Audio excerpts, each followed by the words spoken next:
The days after the great battle passed slowly on Alaris Prime. The Krith Dominion had finally been driven away, leaving behind only wreckage and silence. The air that once carried the smell of burning now carried the scent of rain and crystal flowers again. The world was healing, and so was Captain Daniel Reed.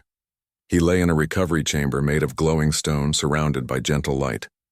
The Valari healers had placed him there after the Queen herself ordered it. The chamber could rebuild damaged tissue, calm pain, and give the body strength again. Daniel often woke and fell back asleep, drifting between dreams and memories. He remembered the battle, the storm, the heat, the Queen's voice before he left. Then the explosion. Then nothing but darkness. When he finally opened his eyes for good, he saw a familiar face beside him. Commander Thelra, standing tall and calm. She smiled slightly when she saw him awake. "You humans are impossible," she said softly. "You destroy a fortress and survive it." Daniel's voice was weak but steady. "I like to think I'm lucky," he said. "You are more than lucky, Captain. You are honored. The Queen has ordered that you rest until you can walk again." Daniel frowned slightly. "How long have I been out?" 7 days, Thelra said. "Your people are already helping rebuild our cities. The Krith are gone." Daniel smiled faintly. Then it was worth it. The Queen came to see him later that same day. The moment she entered, the room seemed to glow brighter. Oralis Vane moved gracefully, her silver eyes soft with emotion. She wore no crown, no armor, only a long robe of light blue silk that shimmered like water. Daniel tried to sit up, but she raised her hand. "Do not move, Captain," she said gently. "You are still healing." He relaxed against the bed. "Majesty, I didn't expect a royal visit." "I did not come as a ruler," she said quietly. "I came as someone who owes you more than words can say." Daniel gave a tired smile. "You don't owe me anything. We fought together. You saved my people as much as we saved yours." Her eyes softened even more. "Still, I would not be queen today if not for you. Nor would my people see the sunrise again." For a while they spoke quietly about the battle, the rebuilding, and the alliance between their species. Oralis asked many questions about Earth. What oceans looked like, what the sky smelled like after rain, what humans sang about when they were happy. Daniel told her simple stories, of music in the streets, of children chasing kites, of laughter and hope. The Queen listened like a child hearing wonder for the first time. In the days that followed, Daniel regained his strength. He walked through the city, now half rebuilt, and was greeted by Valari everywhere he went. They bowed slightly as he passed, their soft voices calling him Defender of Ilaris. Children ran to him offering crystal flowers. He smiled and accepted them, a little embarrassed by the attention. One afternoon, the Queen invited him to the palace garden. The garden was like a dream. Floating lights drifted between tall trees, streams glowed with soft blue light, and birds sang in tones that felt almost musical. Daniel walked beside her slowly, still amazed at the beauty around him. "You have given us much, Captain Reed," the Queen said as they walked. "But I wonder, what have we given you?" Daniel looked at her, then at the glowing trees. "You've given me a reason to believe the galaxy still has good people in it," he said simply. "After years of war, I'd forgotten that." Oralis stopped walking. She turned toward him, studying his face carefully. "You are different from most warriors I have met," she said softly. "You fight without hate. You lead without pride. You risk everything, yet ask for nothing." He shrugged lightly. "That's just what we do. It's what makes us human, I guess." "Human," she repeated quietly, tasting the word as if it meant something rare, a word of great meaning. For a moment they stood in silence, watching the light shimmer on the water. There was peace in the air, but also something unspoken between them, a quiet respect that had grown into something deeper. Over the next few weeks, the rebuilding of Alaris Prime continued. The humans and Valari worked together, building bridges and schools, planting new gardens where cities had fallen. The Queen and her council prepared for a great ceremony to honor the heroes of the war. Daniel received an invitation, though he thought he didn't belong among nobles and commanders. "I'm just a soldier," he said to Thelra when she told him. "You are more than that now," Thelra replied. "You are part of our history." The day of the ceremony came. The great hall of Alaris was filled with thousands of Valari and hundreds of humans. The hall itself was made of living crystal, its roof open to the stars. A single beam of golden light shone down on the center platform where the queen stood. When Daniel entered, the hall grew silent. He walked slowly toward the platform, his uniform freshly cleaned, his metal shining faintly. His steps echoed softly against the floor. Queen Oralis spoke, her voice strong and clear. "Today we gather to honor the courage of all who fought to save this world," she said. But among them one stood when all others fell. One faced the storm alone, not for glory or reward, but for life itself. She turned toward Daniel. "Captain Daniel Reed of Earth, step forward." Daniel walked to her side. The queen held a small silver emblem in her hands, the Star of Unity, the highest honor of the Valari Empire. She placed it on his chest, her fingers brushing lightly against his uniform. "With this," she said softly, "we remember what courage looks like." The hall erupted in applause. Valari and humans alike cheered together. Daniel bowed his head humbly, unsure what to say. Then, as the applause faded, the queen raised her hand again. "There is one more thing," she said.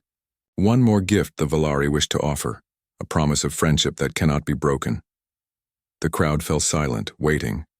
Oralis looked directly at Daniel.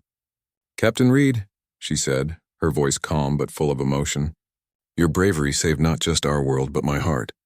In our tradition, when one life saves another, a bond is formed, a bond that cannot be ignored. By that law and by my own will, I offer you not only my gratitude, but my hand." The hall gasped. Valari nobles exchanged shocked glances. Humans stared in disbelief. A queen proposing marriage to an off-world human. It had never happened before. Daniel froze, his mind blank. "Your Majesty, She stepped closer, her eyes shining. "You once said you fight for what you wish to protect. Now I wish to protect something too.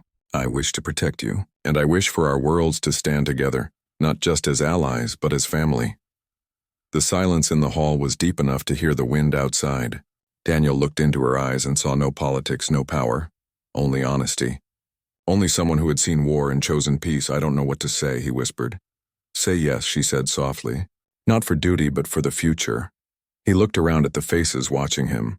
Valari, human soldiers, children. He thought of the nights they had fought side by side, of the laughter around campfires, of the hope that had risen from the ashes. Then he looked back at her and smiled faintly. "If it means peace," he said quietly, "then yes." The hall erupted in cheers. The sound of joy filled the air, echoing through the crystal walls and into the stars. The queen smiled, a rare and beautiful smile, and took his hand. That night, Alaris Prime celebrated like never before. Lights filled the sky. Songs were sung in 2 languages, and laughter carried across the valleys. Humans and Valari danced together under the glowing moons. Daniel stood beside the queen on the palace balcony, looking down at the celebration below. "It's strange," he said softly. "I came here for a battle and found something else entirely." "You found home," she said. He turned to her, surprised. "Home?" "Yes," she said gently. "Home is not only where one is born. It is where one's heart finds peace." Daniel looked out at the horizon where the rebuilt cities gleamed again. "Maybe you're right," he said. "Though I never imagined home would be this far from Earth." The queen smiled. "Distance means nothing when hearts understand each other." They stood together in silence for a while, watching the stars. The war was over. The pain had passed. And though they came from worlds apart, their courage had built something new. A bridge of trust and love that no enemy could destroy. In the years that followed, the story of the human captain and the alien queen spread across the galaxy. Some called it a legend, others called it hope.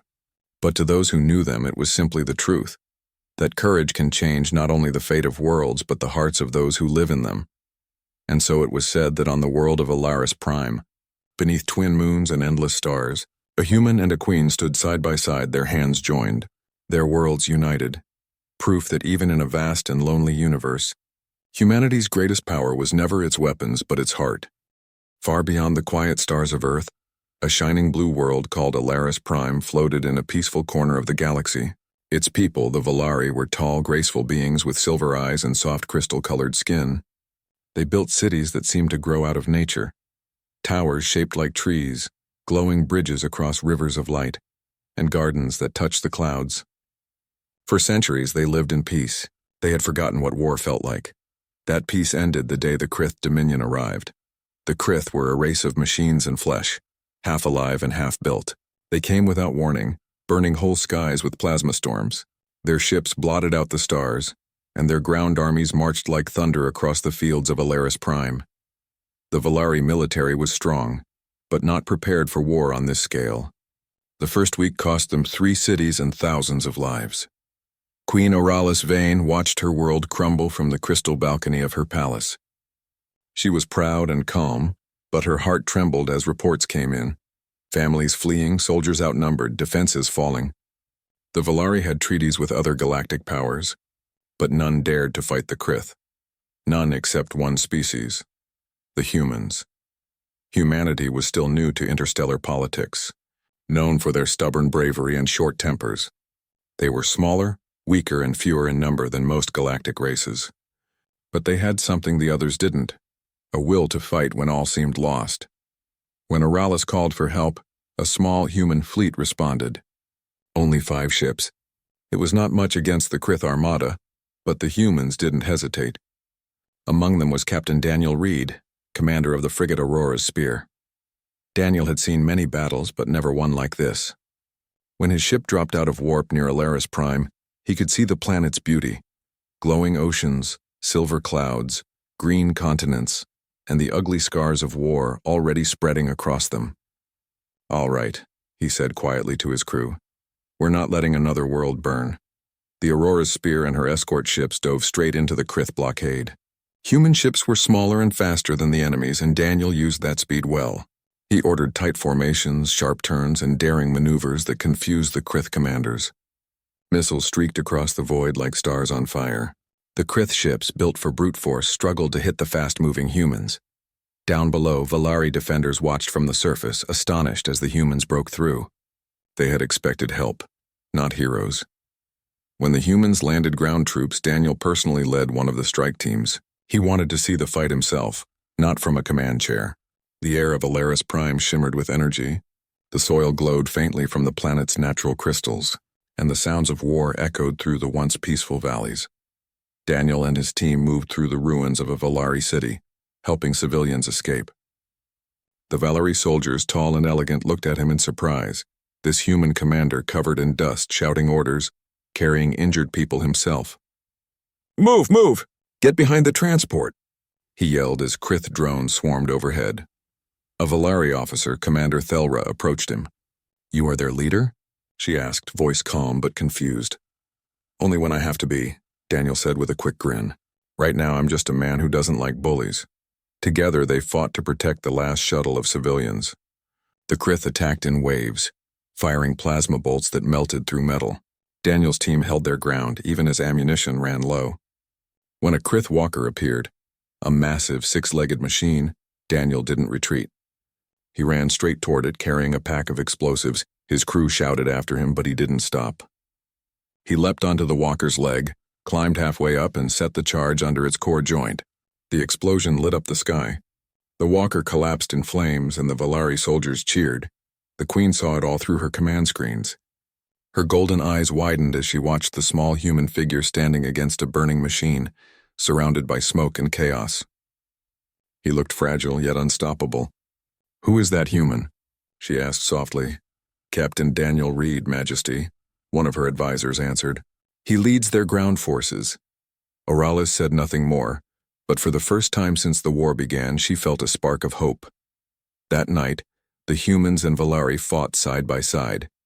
Daniel's unit trained the Valari in close combat and quick response tactics. In return, the Valari shared their energy shields and healing devices. Slowly, they began to understand each other. The Valari found human humor strange. They joked even in danger. Daniel's soldiers laughed as they reloaded, teased each other, and sang old Earth songs around campfires made from alien crystals. Thelra, the Valari officer, whispered to Daniel one night, "Your people fight like they have nothing to lose." Daniel smiled tiredly. "We fight like we have everything to protect." 2 days later, the Krith launched their most devastating weapon, a biomechanical storm that rolled across the plains, dissolving metal and turning the air into poison.